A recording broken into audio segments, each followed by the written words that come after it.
Look at what is happening in Algeria. The Algerians are telling their leader, oh, you may have been God's gift to us, but even the gods are now tired.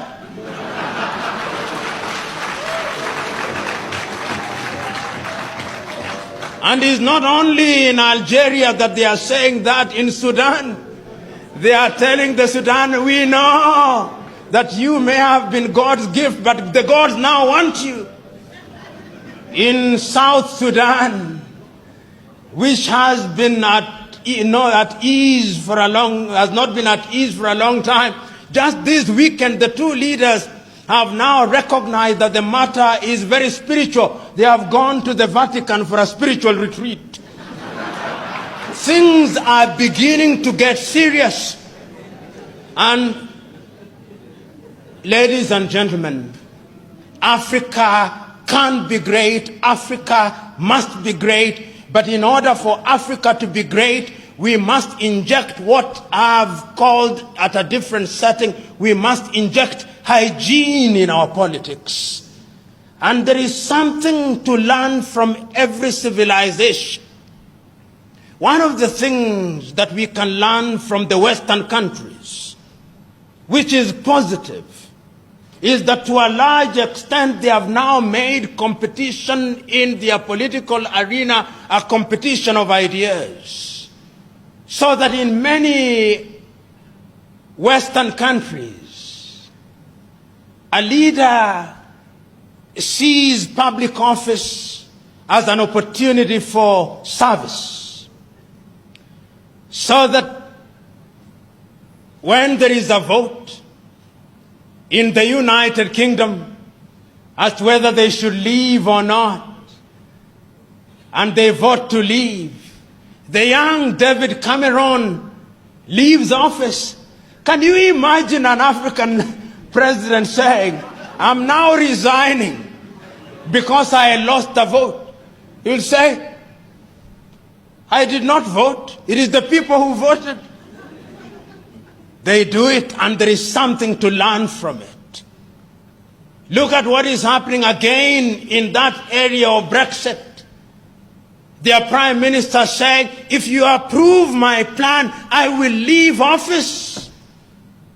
Oh, Mother Africa, where are your sons and daughters who are capable of saying that, Mother Africa? We can learn from the West. That is a competition of ideas. Go to countries such as the Netherlands.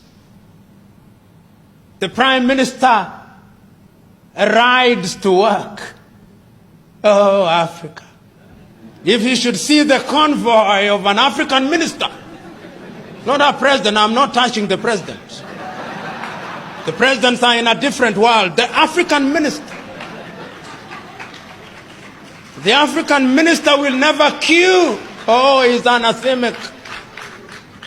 Oh, the African minister is a demigod. Oh, Africa. The African counselor in your rural home, when they go to churches, not even if it is not their denomination, they saunter to the front seats. And even our latter-day clergymen will invite them to share their wisdom with the people, even if we know that they are village fools.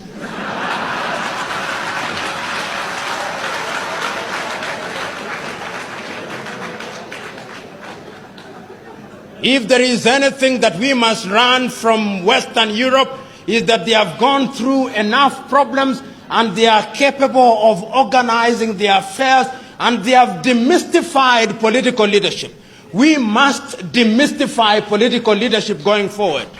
And once we do that, and I think we can do it because I can now begin to see something happening in Africa. Young Africans are beginning to ask searching questions.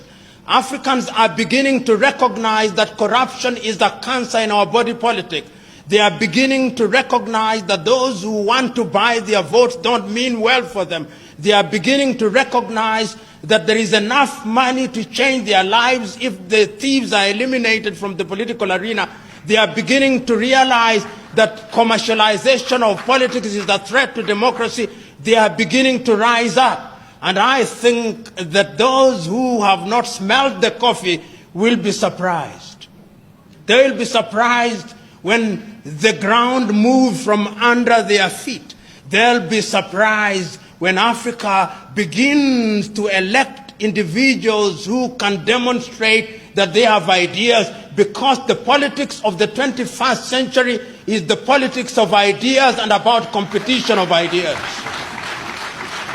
Ladies and gentlemen, one can go on and on in such things, but there is no wisdom in flogging a dead horse.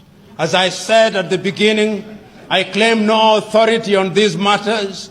I merely share my thoughts with you in the hope and the belief that after this, there will be an exercise in cross-fertilization and cross-pollination. I rest my case. God bless.